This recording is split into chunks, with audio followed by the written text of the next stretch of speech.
need support staff to clear the room. Stand up and walk now. Hello and welcome to The Watch. My name is Chris Ryan.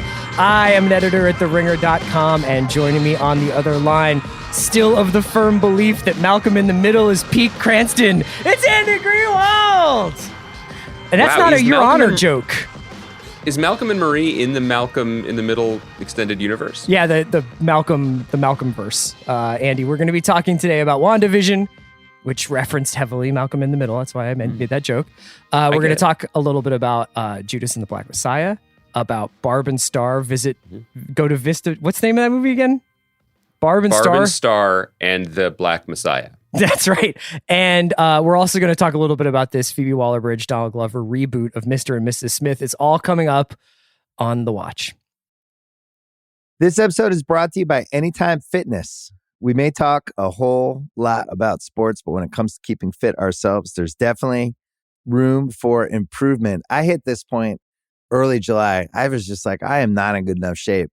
I started trying to walk at least 15,000 steps a day, or hiking, or just anything to keep my legs moving. Now it's the end of 2023. I feel great. I had a physical 3 weeks ago, and the guy was like, "You're doing great. You're doing better than you were 3 years ago." I felt great. Whatever your goals are, progress is possible thanks to Anytime Fitness. Get a personalized plan and support from an expert coach anytime, anywhere. Visit anytimefitness.com to try Anytime Fitness for free. Start to train for your life. Terms, conditions, and restrictions apply. See website for details. This episode is brought to you by State Farm. From your morning podcast to your afternoon playlist, State Farm knows you personalize your entire day. And that's why State Farm helps you personalize your insurance with the State Farm Personal Price Plan. It offers coverage options that help protect what you care about most at an affordable price just for you. Like a good neighbor, State Farm is there. Prices vary by state. Options selected by customer. Availability and eligibility may vary.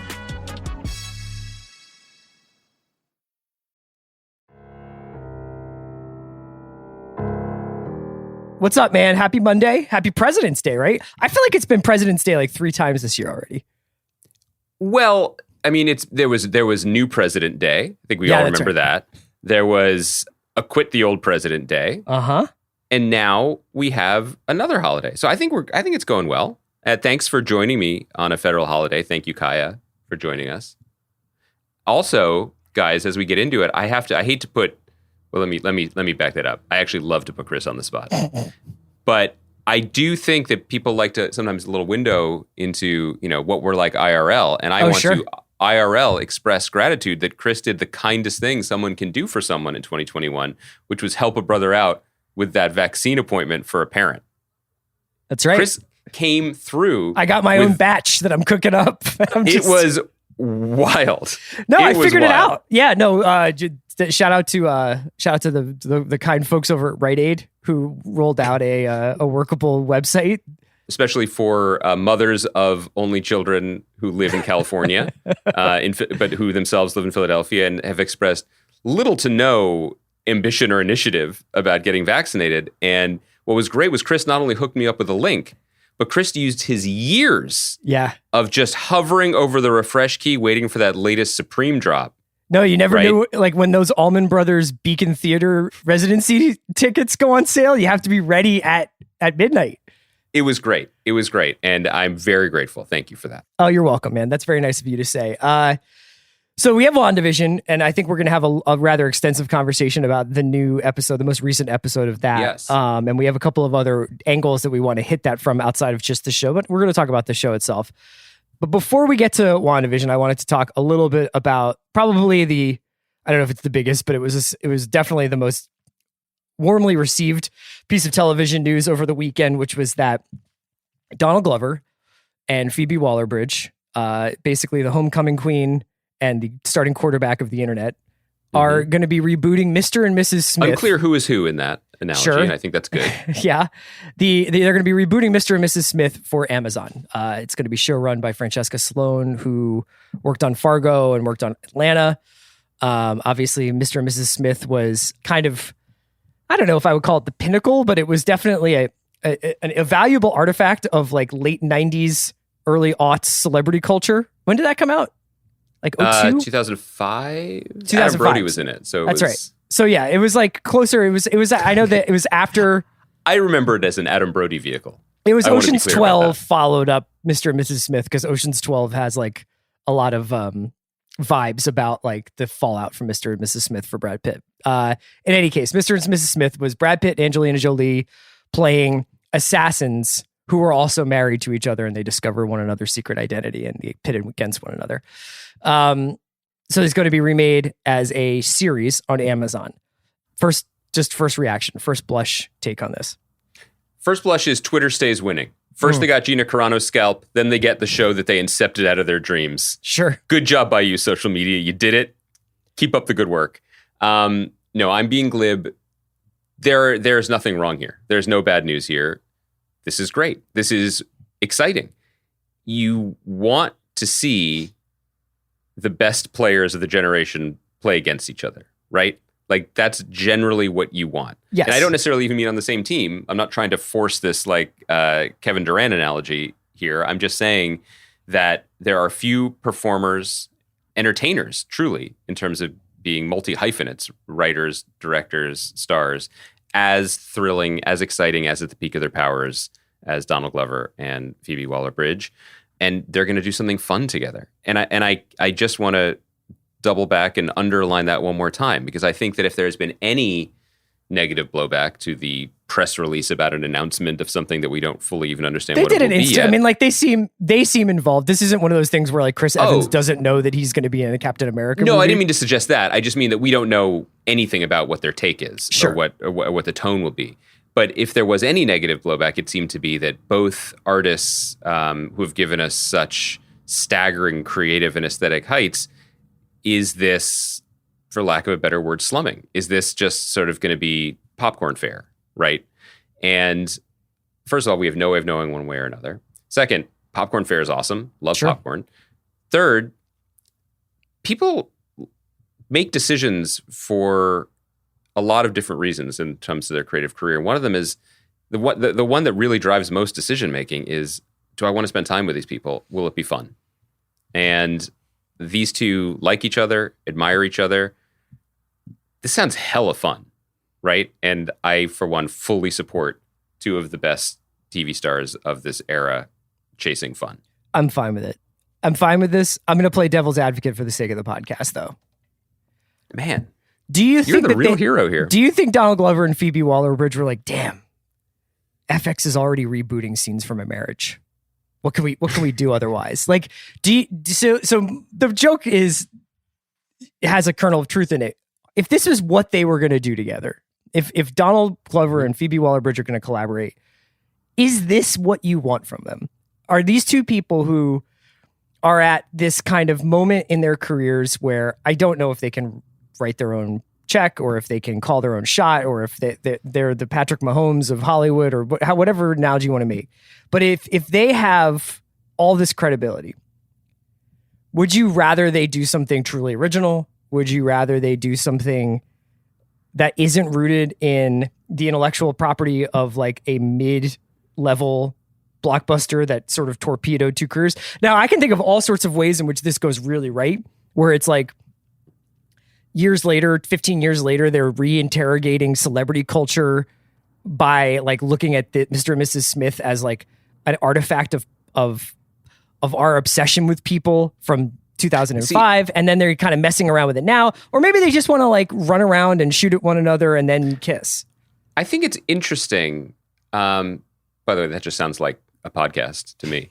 But it's interesting that and I don't think you're alone in this, but it's interesting that the main takeaway of the movie Mr. and Mrs. Smith for a lot of people seems to be what it contributed to celebrity culture in America, as opposed to the fact that it was a zippy Simon Kinberg script and Doug Liman generally doesn't make bad movies, having, like we said before, like big popcorn fun, right? Mm-hmm. Like to me, it is a really, really ripe piece of IP to turn into a TV show, just because it's a very simple, very attractive, very pliable concept. Yeah. The second point I would make is it's worth putting this in the context of, in the business context, which is this is part of Phoebe Waller-Bridge's overall deal at Amazon.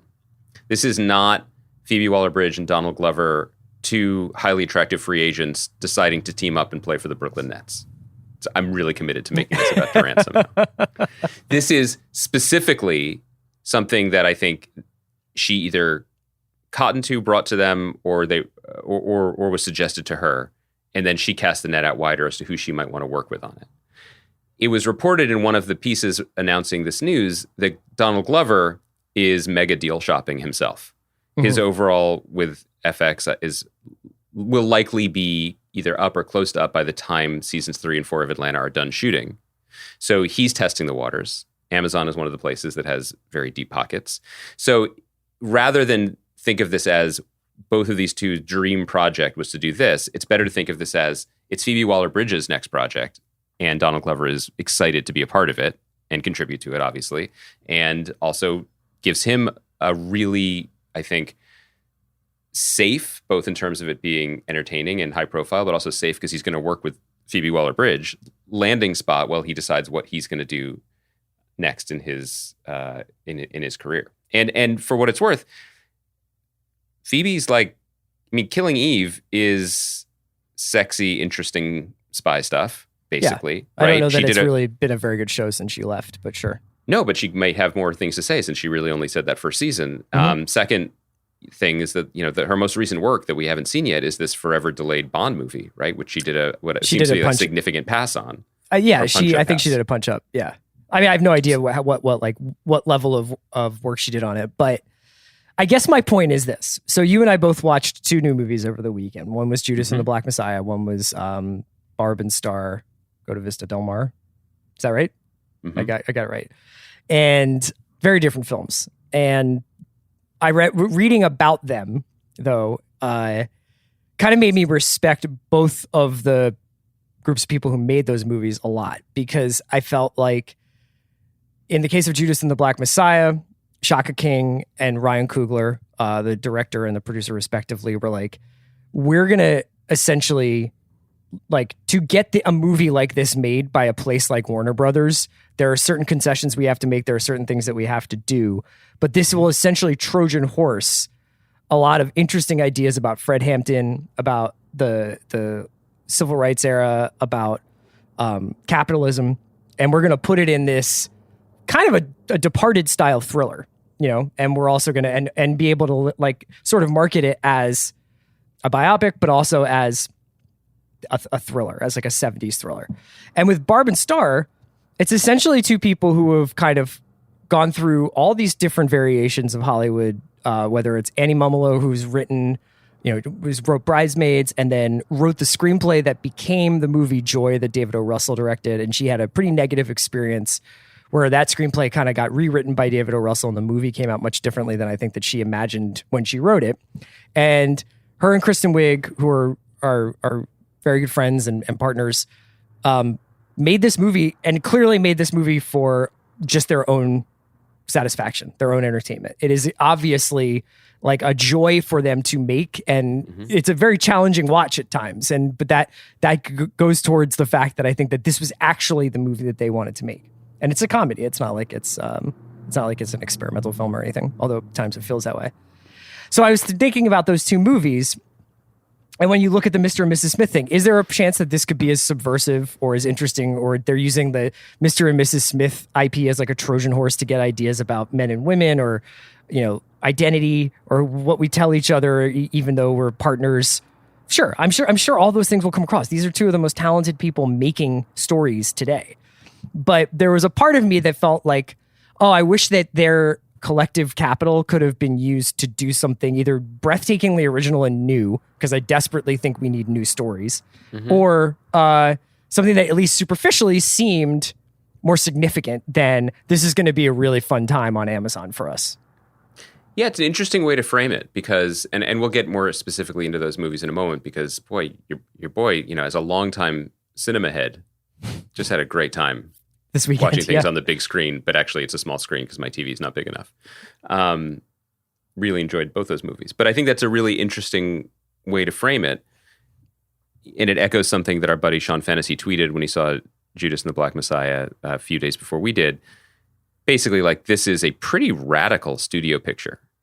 Yeah, he compared it to Reds, to the Warren Beatty movie Reds. Right. And Barb and Star is crazy. It's totally insane. I mean, it is the type of, and we'll get more into it, but basically what you said about it is exactly right. Like, this movie was aggressively, wildly not made for everyone. It was made for people who will love this so deeply, they will carry it aloft in their hearts and minds and personal top 10 lists for the next 30 years. I mean, it was a cult classic the minute they yelled cut, and it was never going to be any other kind of classic. And I think that was something that they intended. And so it's interesting to suddenly look at studio movies, at least have these two examples of studio movies that are pretty radical, I think, in their content and form. And then you look at the two people we do point to as they are the avatars of what TV can be. Sure. At this moment. Atlanta and Fleabag are the best shows kind of the revolutionized the form. Yeah, right. And is TV hewing more conservative now? Is that where things are going? I mean, it's an interesting framing for the discussion of all of it. Because we don't know enough about Mr. and Mrs. Smith, we can't really weigh in. I'm not that like, it's an unfair connection to the Mr. and Mrs. Smith, which doesn't exist and was really just announced with a fun Instagram video and features two people that you and I both adore and that people will probably, in all likelihood, really enjoy. And maybe it will be completely subversive. And if it's 75% as good as Fleabag or Atlanta, we're in for like an amazing, amazing show. I'm not necessarily trying to denigrate it as much as it just got me thinking about whether or not the best storytellers or the most popular storytellers are actually spending their creative capital in the right way. Well, that seems like a good way to get into Judas and the Black Messiah for me, because among the many reasons why I was floored by this movie, and I love it, and I really recommend everyone check it out, was, and I do want to talk about Ryan Coogler and Shaka King and their work and what it means for Hollywood and the Hollywood stories that are being told. But I do want to start with the actors, with Daniel Kaluuya and Lakeith Stanfield, who are so mesmerizing in this movie. They are so thrilling that it actually made me laugh out loud at certain points. And this is not a laugh out loud movie, and nor is it intended to be. They are so supremely charismatic and confident. And what it made me think of while I was watching it was the look in both of their eyes when they've been in other movies where they have had like restraints on. You know what I mean? Where they've held back a little bit. I'm thinking about Daniel Kaluuya's sly smile in 4 or 5 scenes in Black Panther, which isn't to say he's better than the movie. It's just like, oh, you've got, vibranium to keep it Wakandan, but you're treating it like aluminum foil. It's not his movie to do anything with. He's just happy to be there and excited to be a part of it. And you see Lakeith Stanfield when he's just like smirking in the background of Knives Out or something. You're happy to see him. You're always happy to see him. But then it's like, oh, they were saving themselves. They were saving their energies for this. And it's thrilling when you get to see talent like these two dudes just go for it. And I texted you. I mean, I was high on this movie and I stayed up way past my bedtime, but I was like, this is like De Niro, Pacino just playing off each other. You know what I mean? Like these guys, and I Googled them both and they're both, I forgot, they're like 32 and 29. Yeah. And we get these actors now? Yeah. And they're awesome. They're playing much younger guys in this movie. That's one of the few things that I think might throw people for a loop a little bit is the age difference between the performers and the characters. So obviously Judas and the Black Messiah is on HBO Max. And if you're listening to this podcast, you probably have HBO Max. You should definitely check it out if you haven't already. We're going to, I guess, spoil it in our conversation here. So just so you know, you can check out the time codes in case you want to skip this part. But I think that the performances are just absolute blockbuster performances, just like heavyweight performances. And I think Shaka King is like a really serious filmmaker to be reckoned with. Yes. And kind of came out of nowhere, quote unquote, but was really working on TV for a few years. And he did a great interview with Julian Kimball, who often writes for The Ringer, in GQ, where he talked about like, I made one movie in 2013 and was pretty much like openly told like, we're not buying this movie with black people in it. Yep. And so I just said, fuck it, and went and worked on High Maintenance and a couple of TV shows, and then came back around and was pitched this movie about Fred Hampton. And now is in like a completely different kind of tier of filmmaker, I think, because of the way things shook out. Let's talk about what this means, though, for the industry and also the type of movies we're going to be lucky to see over the next few years. Because the Shaka King story, and there was another great piece on him by a friend of the pod, Reggie Ogwu, in the Times the other day that I recommend. I mean, you watch this movie, and when your eyes have adjusted to the level of sizzle and spark coming off the performances. And we should also shout out Jesse Plemons, who, by the way, I guess he's a generational talent now too. He's awesome. And also Dominique Fishback, who is so wonderful in The Deuce, one of the most unsung actors on a show loaded with great actors. So exciting to see her on the big screen as well. Shout outs to friend of the pod, Alexa Fogel, for casting the S out of this movie, by the way. She did that hell of a job by her. Seriously, always, but it was great in this particular case, especially so. So once your eyes have adjusted to what you're seeing, this movie is so well directed. It is beautiful to look at. The camera movements are constantly surprising, but not intrusive. They're fluid. They're alive. They peer at the right things and they focus on the right things. And there's these little show-offy things that don't feel show-offy. You know, like the way the camera spins around Lakeith Stanfield before he goes into the bar when we first meet the character, to understand his mental state. When there's the firebombing of the Black Panther headquarters goes to black, and then the black is broken by the light coming through a window of an isolation jail cell. You know, these little flourishes. It's beautiful, but it's also speaks to two things that I'm really just fills me with optimism and actually optimism and joy, which is rare for this moment. One is the story you described. Shaka King met Ryan Coogler at the 2013 Sundance Film Festival, where Ryan Coogler was top of the world for Fruitvale Station, and Shaka King had made a movie that no one bought.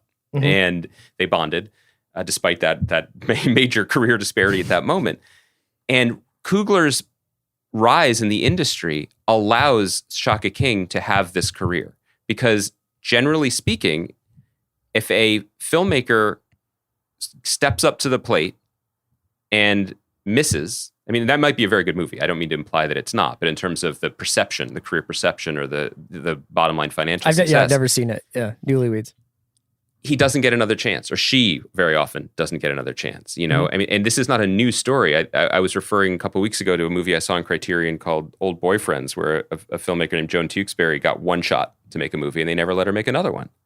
But people deserve chances, right? And they deserve chances to grow. This dude is serious, right? And he's in now because Coogler is in before him and kept the door open. The other point I wanted to make that was so exciting about the filmmaking here is I took your point, and it came out of the interviews as well, that they kind of wanted to strike a balance between what is truly a radical story about radical politics and a Warner Brothers movie where they want a lot of people to see it.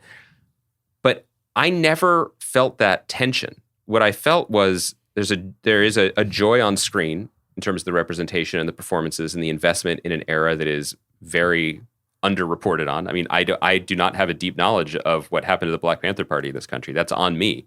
But so it was exciting to see it on screen. But because it was being brought to the screen by Black filmmakers, the camera didn't just turn these characters, and the script didn't, and the performances didn't, into archetypes, heroic or villainous. Yeah, especially the Bill O'Neill character, the Lakeith Stanfield character. Yeah, it finds the crevices and the corners for these people to be fully alive. You know, for Fred Hampton to also be shy and romantic and kind, or to be prickly or bitter or whatever, right? Like there's a full spectrum of humanity in this movie that, I'll just say it again because I realized we just went right into raving about it, tells a story that is undertold, I think, in this country about political movement in Chicago that Fred Hampton was putting together while being taken care of. His head of security detail was Bill O'Neill, who was a paid FBI informant, and just the toll on everybody in this powder keg of a situation. It is gripping and riveting and told with real style, and it's a great movie. Yeah, I mean, I thought that the fumes, like the Sidney Lumet fumes coming off this movie and the early Scorsese fumes coming off this movie, were just really, really, really, like, you could sniff them out. And to that end, I also thought Stanfield's performance kind of reminded me a little bit of Dustin Hoffman in Midnight Cowboy, or De Niro in Mean Streets, like he wasn't all one thing or another. He wasn't a rube, but he wasn't, I mean, he was quite frankly, like he was a Judas character. He was complicated. He was a betrayer, but he was also this interesting protagonist. And, I think that if I had one criticism of the movie, it would be a matter of whether or not they really needed the extra 2 or 3 scenes that feature just Jesse Plemons without one of those two guys. Mm-hmm. Not because I'm being particularly like overly adherent to the title of the movie is this, so you have to always be there.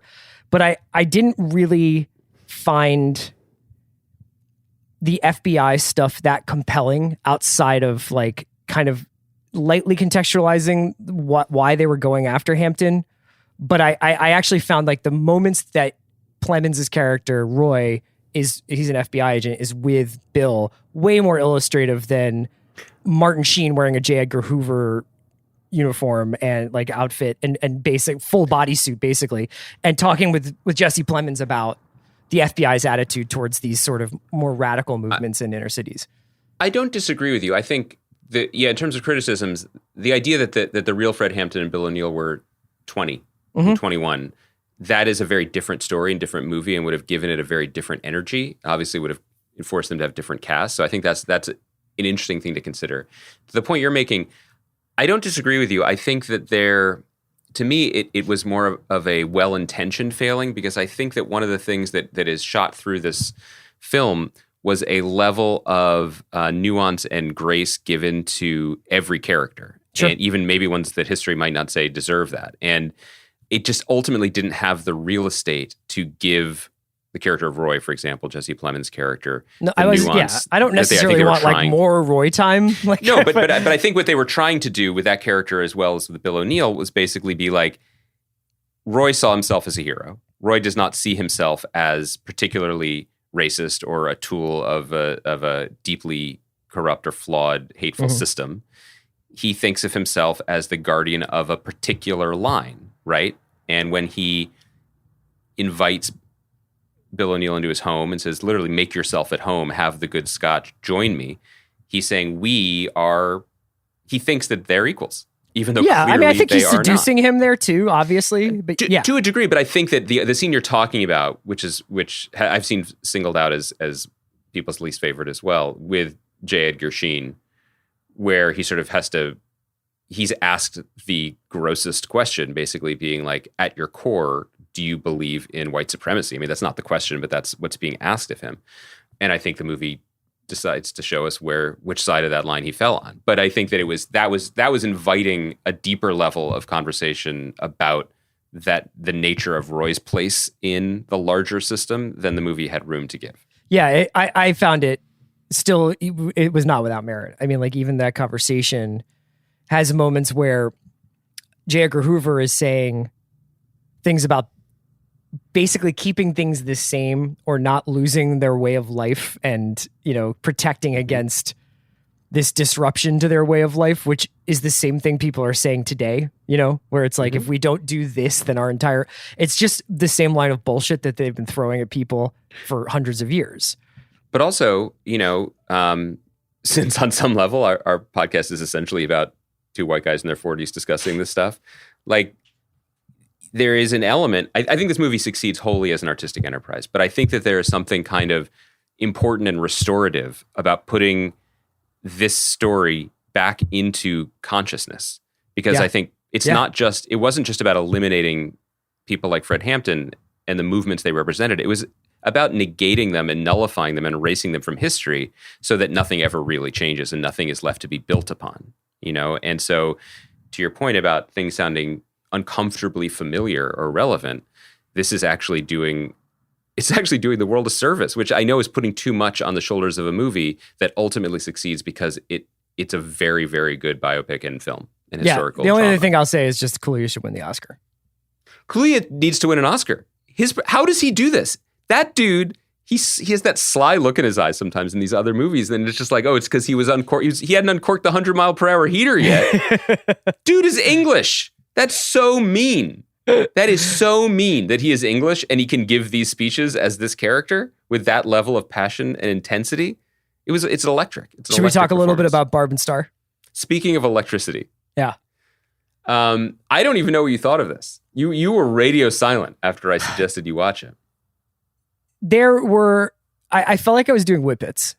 It had some really good highs, and then there were some times where I was just like, what is my life about right now? I watched this movie very late at night because I was so inspired by your review.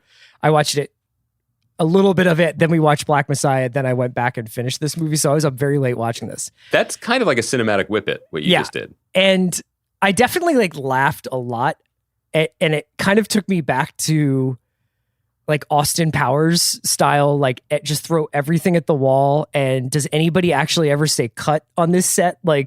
Just a vibe that was just seems like this movie was a shit ton of fun to make.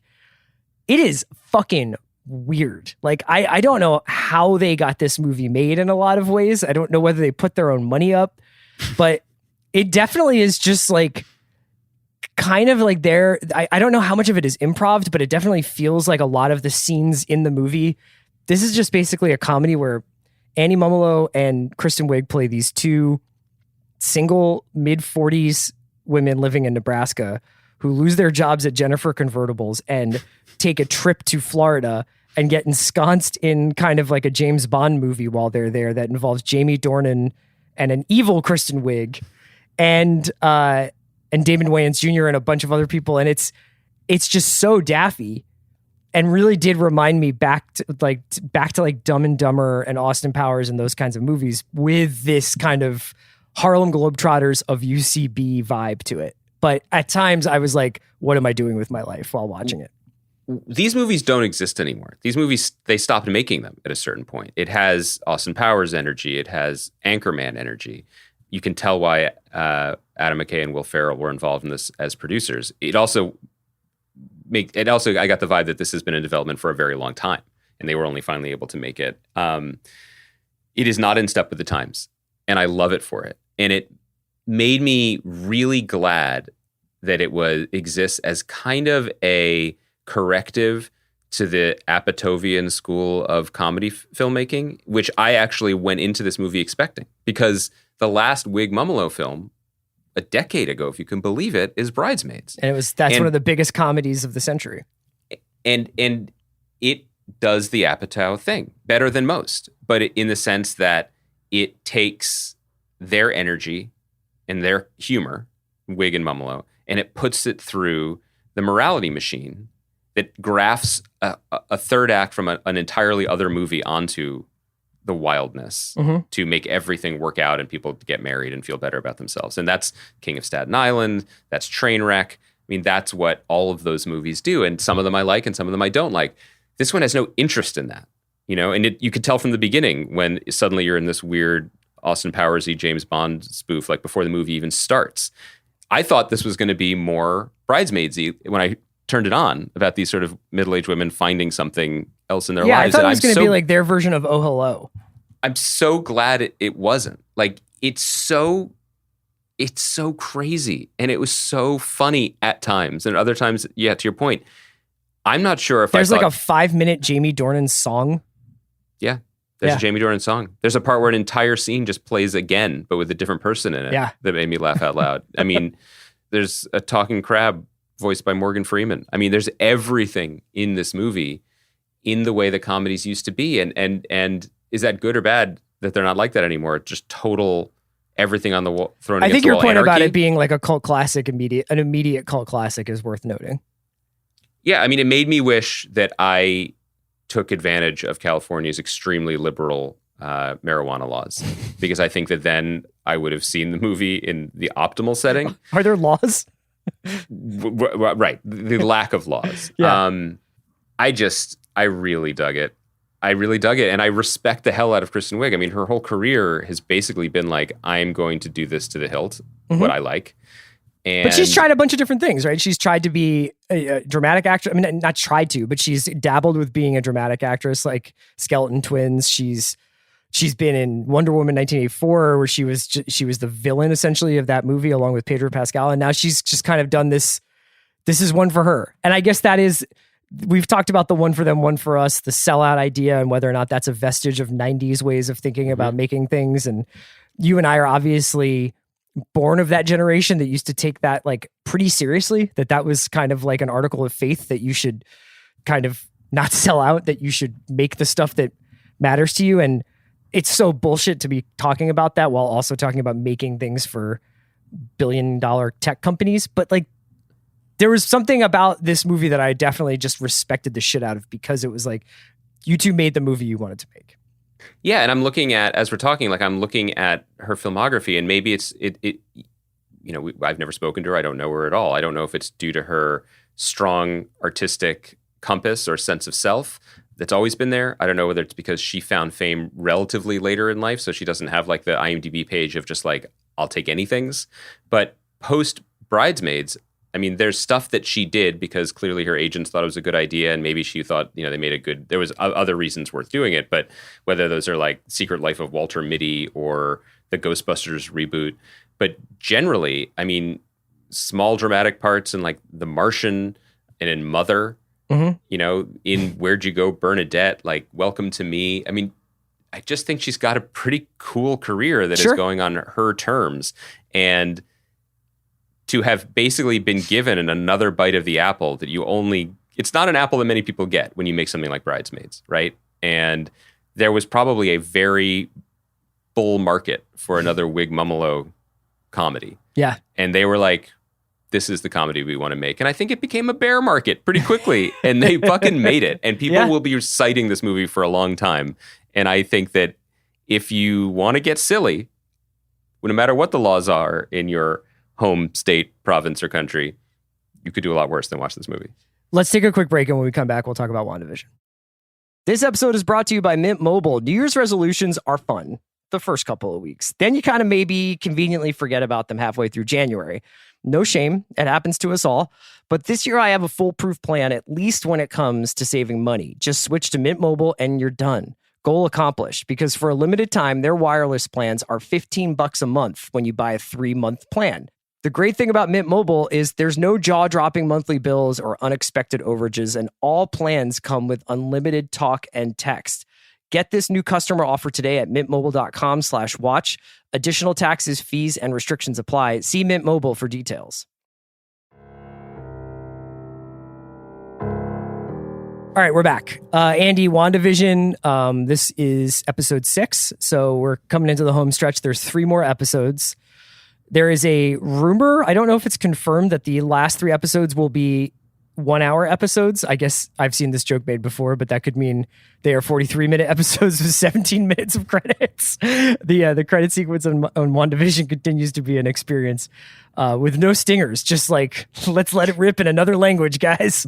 And by the way, another thing about that is, I don't know if this is happening to other people, but because I decline to watch the credits in Danish, when I turn on Disney Plus, it's like, would you like to resume episode 5? You got to find out what Tors Fringston did on this show. Right. And I'm like, no, I'm good. I'll jump ahead. Thank you. This was my favorite episode of the series so far. This has nothing to do with the wider conversation about WandaVision, although I do think it's noteworthy.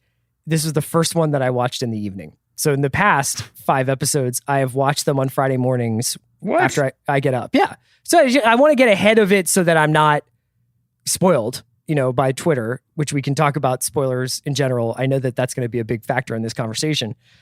But I watched this one midnight Thursday when it came out, and I just definitely felt like it felt more like an event to have it in the evening. That's totally in my control, but it speaks to the thing that I've said often, which is I wish Disney would just put these out at a normal time in the PM, so they felt more like primetime events rather than anytime you want to just fire this up, go ahead, but we don't care. Anyway, favorite episode, I don't think that's unrelated to the fact that this had the most action. This had the most like movement of characters. I felt like there was real tension. There was real sadness. I actually felt emotions this time around. And we can get into a bunch of different angles, but what did you think of this episode? I agree with you. I thought it was. I still think the formalist fun of the first episode is, to me, still the high watermark for the series. But this was, without question, the next best episode, and certainly the best episode in terms of the traditional things that we look for in TV shows that we have been not criticizing so much as noting, as we've discussed the last few episodes. And yeah, I think it's for all the reasons that you said. I think that it had the correct balance of a wink towards the genre of the episode, the Malcolm in the Middle style comedy. So that had some characters doing confessionals to camera. It had Kathleen Hanna singing the theme song, which is just a wild flex by the Walt Disney Corporation. Speaking of one for us, one for them. Yeah, that's ultimately now. No wonder we like this episode.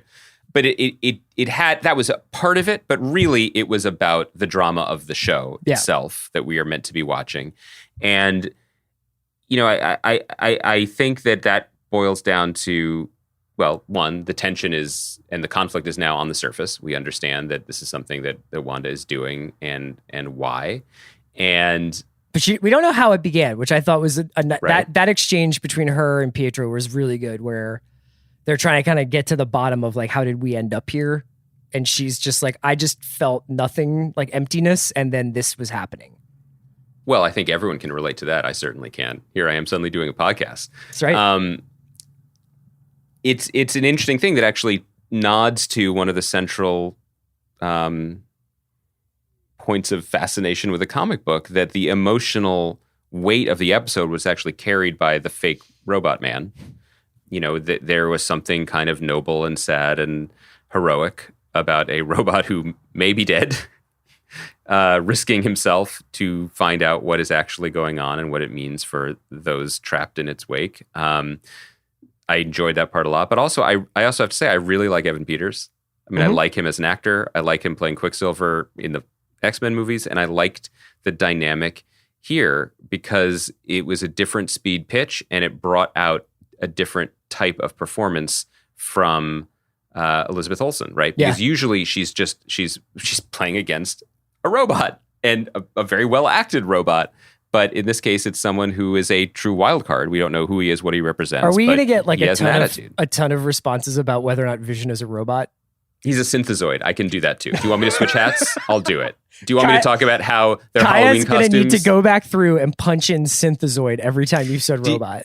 Listen, I'm prepared. You guys can hit like a button that plays the sound of like a Sega Genesis booting up from the 90s to signify that I'm now becoming who I used to be and maybe always was. And I can tell you that the costumes that Pietro and Wanda are wearing are throwbacks to when they first debuted as members of the Magneto's Brotherhood of Evil Mutants. We could talk about how Tommy and Billy are manifesting the powers that were given to them in the comics and the heroes that they became, thanks to my buddy Alan Heinberg, who used them in his Young Avengers series, where Billy has kind of witchy powers and becomes the character known as Wiccan. And Tommy has his uncle's speed powers and is called, wait for it, Speed. Nice. So a lot of that there. Little Easter eggs too, like Catherine Hahn's character, who many people, including me, have speculated is related to Agatha Harkness, wearing a witch costume for Halloween, even though her behavior in this episode did not suggest that she was somehow involved in this or responsible. Have you thought about what your superhero name would be? Oh, the Bummer? Yeah. I don't know. Should we let the listeners decide? Mine would be Resistance Dad. Wow. That's great. Would you have the hashtag on it? Yeah. Like just as I just like the most powerful quote tweet in the land. Yeah, I always wanted to be a Krasenstein brother. Like just be like smashing the Act Blue link. Let's talk a little bit about the sort of, I will say, yeah, Elizabeth Olsen was great in this. I think it's the totality of her performance and seeing how that it's kind of how well she sort of tried to encapsulate each era of television in her performance has been awesome to think back on. Sometimes a little bit confusing in the moment. I think in retrospect, issues with some of the earlier episodes was those episodes weren't very funny. And a lot of those sitcoms that they were lampooning, some of them are some of the best comedies we've ever done on television still.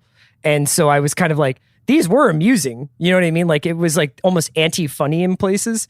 And I think maybe that was part of my issue with the level, like of what they were doing before. But yeah, so there's still these two tracks of plot. There's what's happening with Wanda and Vision inside, and then there's what's happening outside of Westview. And that's the Monica Rambeau plot. And that's moving along very quickly in a sort of Scooby-Doo way. with Randall Park and Kat Dennings and Tiana Paris sort of trying to solve this whole thing while Sword is sort of working against them. I asked you over the weekend on text message whether you were aware of what the scuttlebutt is around what's coming. And I thought we could get into a larger discussion about whether that's a useful conversation to have, because you did not want to know, and or at least you were like, I don't know.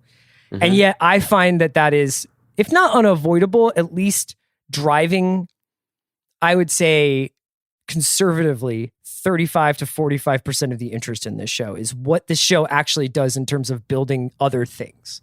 Let me put on my vibranium costume so I can do the rest of the podcast in character as the bummer and say, I don't want to do the work for them. You know what I mean? Like, okay. I agree with you, and we've talked about this. And in terms of, if I'm wearing a different costume, this is a lot of cosplay in this episode. If I am, Mr. Hollywood Fix-It or whatever, like, this is what makes shows like this phenomenons. It's what makes it special. The willingness and the engagement of the fan base and community to carry it aloft during the weeks or the days when the episode is not on the air. Like, I get that. And we talked about it at length the other week. There is a cottage industry that is absolutely what Marvel Comics has existed for all these years to support. I mean, there's just so much textual stuff that you could dig into and dive into and rabbit holes to fall down. And I think that can be really diverting or distracting and fun, or some combination of all three. Truly, maybe it's because I'm old or have kids or don't have time or am jaded or a bummer or whatever. But like, I read the comic books generally. I kind of know the stories that they are playing on, drawing from, the characters they might bring to life. And I don't get a particular thrill from seeing them. Maybe I would have at a younger age. But I guess what I like seeing is how they pull off the story. You know what I mean? So it's like when they announce the multiverse and that Ant-Man is going to be in it and that, Michael Douglas is playing Hank Pym, I don't get chills up my spine. No. Finally, I will see chills? Hank Pym brought to life. You know what I mean? That's not me. Right. But I did admire the way that they integrated the fact that there were two Ant-Men in comic book history and created an interesting dynamic that powered two pretty good movies. So that's part of the answer. The other answer that I actually wanted to turn into a question. Okay. For you, and Chris may end up spoiling all of this. I'm not sure. He hasn't decided yet. I look in his eyes and I see that he is choosing violence right now. No, the thing that what matters more than this podcast is our friendship. And if you don't want to know what I know, you probably already know it anyway. But like, hit me with your question. But so I wanted to ask you guys, you and Kaya, but also the listeners, I'm trying to piece together, based on the smallest sample size imaginable, which is my personal family home pod, where we are with spoilers and spoiler culture. The reason I ask this is because my older daughter is 7.5 years old, and she is, as of this morning, has just finished the 6th Harry Potter book and is more consumed by these books than she's ever been with anything. And it's awesome. It's great. Yeah. These books are long AF. And are you still reading every one of them with her? No, she dusted me. Okay. For people who don't know, there's no reason why you would. I never engaged with any Harry Potter content ever from the moment those books were published to the movies, because I was like, one day, I hope I will have a child. Yes. I started reading. I will give birth to a wizard. Yes. I mean, seeming like it, because I read the first book. I started reading the first book to her. She got bored with my pace and picked it up during the day and just crushed it. And I mean, the 5th book, Chris, is 870 pages. This is McMurtry length. Yeah. And she just housed it. Yeah. It's wild. But anyway, she's totally consumed by it. It's all she wants to talk about. I have connected her with Mallory Rubin, so hopefully that will burn off some of the extra energy for both of them. But what she loves is reading the books. What she loves even more is knowing what's coming, and it takes no pleasure out of the experience for her. Oh, so she knows how it ends and everything. Yes, not only that. So she got on Zoom last week with her cousin, and who has finished the series, and came out of her bedroom after an hour Zoom, dazed and thrilled because she knew who dies. It's what she wanted to know. Yesterday, I got her the 7th book in anticipation and final book in anticipation of her finishing the 6th. And as soon as she got it, she flipped to the last 4 pages that are headlined 19 years later. And that blows my mind. Like, am I old-fashioned that I would never, or is this just the same guy who wouldn't, do a traffic violation playing Grand Theft Auto? Maybe it's that. Because my father will get the new, Kazuo Ishiguro book, read the book flap, then read the last page, and then settle in to read the 500 pages that came before. Are you serious? So some people are wired differently. The new Ishiguro book ends with a 19 years flashback. Isn't that crazy? I guess I wanted to know how you feel about that kind of thing in things that you are passionate about. And Kaya, I do want to ask you if you have a particular viewpoint either about Harry Potter or about spoiling stories. Is this an old argument? Let's have Kaya go first. Speaking specifically to Harry Potter, which I also was a very big fan of as a child, I could never imagine flipping to the end of a book to immediately find out who dies. I think that would definitely take the pleasure of reading it out of it for me. But speaking more broadly about spoilers and spoiler culture, I think one of the lamest things you can be upset about is getting something spoiled for you, especially if you're online a lot and on Twitter after something comes out. I don't really I get stuff spoiled for me all the time as part of my job. So it's kind of just something that I have to let go and not be too upset about. Are you mad at me because I talked about the talking crab in Barb and Star? Yeah. Was that a subtweet at me? That's... Yeah, that's huge. That's gonna basically. There's no point. Kaya, did you read Harry Potter's as they were coming out, or were they already done when you started reading them? I think I had caught up by the time the 6th, 7th, and 8th books had come out. I was caught up, but I don't even know how I would have gone about getting them spoiled for me at that point. Because it's not I was on Twitter when I was 10. There's my daughter, to be fair. But so I think, Eddie, it's worth noting that there are 2 different kinds of things that you can be talking about. At least 2 different kinds of things. There's one which is Harry Potter, Marvel, Star Wars, which the big ones. Yeah, and I think a lot of these things, as we have outlined, are dealing with various timelines. So obviously, Star Wars largely now is taking place in and around the original 3 films, right? A lot of the movies that we're seeing are happening, or a lot of Mandalorian and Rogue One are all happening in and around before New Hope or after Jedi, but before Force Awakens. And these are kind of oh, I know where this is going. When the Cassian Andor show comes out, it will be a quote unquote tragedy because we know how his life ends. Do you know what I mean? Because of Rogue One. Then there's stuff don't tell me how The Departed ends. You know what I mean? It's if it comes out and a review spoils it. And I think a lot of the times my frustration with spoilers are really more frustration with myself. I'm addicted to Twitter. I'm addicted to kind of idly looking at the internet. Oftentimes for reasons of SEO, sites will put up everything you need to know about the ending of this episode or movie. And in that headline or in that deck, somehow kind of give away a character fate or whatever. And I just am what the fuck is wrong with me?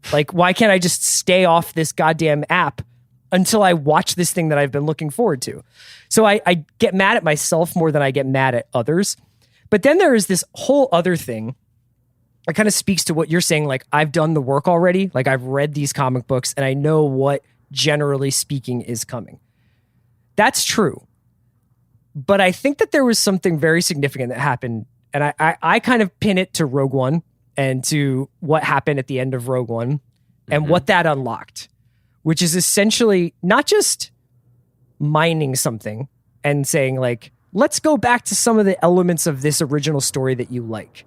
It's no, we are going to get on our Civil War outfits and full on go to Gettysburg and recreate it. And you're talking about not the explosion at the end of Rogue One, but the Darth Vader at the end of the Darth Vader part. Right. And that feeling that I think people had, and it's a feeling that I shared, and I've not even fully unpacked, of holy shit, has my whole life been leading up to this moment, is very, very, very potent. It's very powerful. And when you read about some of the things that they might do with WandaVision, I can imagine that there are groups of people out there, both because they have been waiting their whole lives for the thing to be portrayed that they want to see, or because they actually feel like they have fucking willed it to happen with their mental energy about who should be cast in what part and who should show up in this show, that participation exists almost entirely outside of whether or not WandaVision is good or not. Yes, I agree with that. You know? I agree with that. And I appreciate what you're saying, because I am a hypocrite here. Because, for example, reading all 16 pages of Jeff Jensen's Lost essays every week, they weren't even recaps anymore. They just went into like Dada mythological fan fiction. Biblical etymology of stuff, you know, yeah. I came to enjoy those almost as much as the show. And they also inflated and expanded my devotion to the show, even when they didn't line up. That was completely how I watched seasons 1 and 3 of True Detective. Season 1 I think is special and separate, but I got lost in the let's think about what this show could be about rather than what it obviously is about. Mm-hmm. Yeah, I think that it is all connected, and you know, I think it's true that if a show, if the pleasure of a movie or television show can be negated by learning a thing that happens, then there's an issue with the thing itself, right? I mean, early seasons of Game of Thrones would be exceptional storytelling, even if you knew about the Red Wedding. Yes, but my experience of that was as pure shock. Yeah. And I don't know that something like that can ever happen again. Yeah, I don't know that people not would behave themselves, but like the amount of people in my life who had obviously read those books, and when we got to experience the Red Wedding the first time on a Sunday night, everybody together, and everybody lost their minds, and everybody who had read the books were like, "See, I told you," or like, "I aren't you glad I didn't spoil that for you?" You guys were pretty. Hey, readers, you were pretty cool about that. I gotta say. Are you being serious? That's true. Yes. Yeah. They legitimately were. Yeah. Right. And I'm grateful for that. Yeah, I think it does step into, so maybe the thing about using the Harry Potter, now, I mean, that suggests two potential responses. One is, unlike Kaya's experience and a lot of the people who read them the first time, like these are entrenched canon around the world now. And it is very, very hard to, I mean, especially if you're a kid, it's not like going on Twitter, but it's probably worse to like go on playgrounds, you know, once we're allowed to go on playgrounds again, because people will talk about that stuff. Two, and I was just like walking around playgrounds when I was a kid, spoiling the crying game for people. Were kids like in the sandbox generally fans of Neil Jordan's films? Yeah, like, they were. I mean, we were talking about the Troubles a lot anyway. I have nothing else to add to that, this is pre-Easter Sunday agreement, so it was definitely like kids were popping off. Yeah. There's no question about it. But also, I think it speaks in this case to like this. I don't know who I'm apologizing to. There's a major, as I now know, having not read it, there's a major death in the Harry Potter world at the end of the 6th book. Yeah. And I think that for a 7-year-old, maybe most 7-year-olds, that would be a formative experience. But it would be too rough to approach it without any kind of breadcrumb trail or even knowledge, you know, because I think it's just not. I think it's heavy. I mean, I've been told this, that these books get really dark and really heavy, but you can't ration them out. Like, I think when she wrote them, J.K. Rowling, it was cool because people reading them would age 1 year or so with the characters, and so maybe might be in a more emotionally mature place to finish things off. But now, no, I have a second grader talking about the mark of Death Eaters. So, you know, thanks genre fiction. To bring it back to WandaVision, I don't think that I would even be talking about this if the people who made WandaVision didn't talk about it. And if the people who made Marvel movies and film and TV didn't say, it's all part of a bigger picture. Everything we're doing here is a building block to building something else.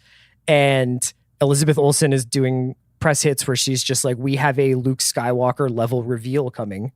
That's like great marketing, but it does then, you just Google it. You'll start to see what she's talking about.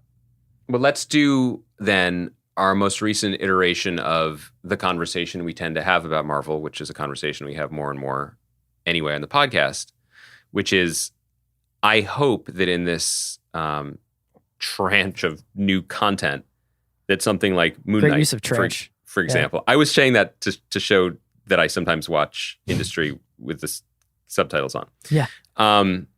That something like Moon Knight could please be Moon Knight. Yeah, you know, that's what the first season of Mandalorian was. Yes, and then everything is just spin-off fodder. But I really hope that they are, and I think they are smart enough to do this, put down some stones in the path that'll just be stone. Like just put it down.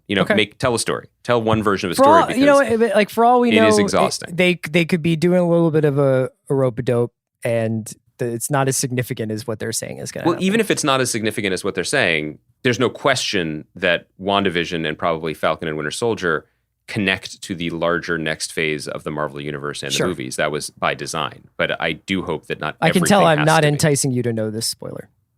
No. Do you want me to sign off and you can tell Kaya? I don't want to know. Okay. Don't check your mentions after this pod. Also not a problem. I guess we can wrap it up there. I really enjoyed this episode of WandaVision. I'm excited for the next 3. Do you care that they might be hour-long episodes? No, because I think, as you correctly pointed out, it's just a credits issue. I think all the episodes are essentially 33 minutes, but, shout out to the people in Belarus finally getting shine for their translations. We'll wrap it up there. We have a really fun episode coming on Thursday, so I hope everybody has a great week, and we'll see you on Thursday. Happy President's Day, Brandskis.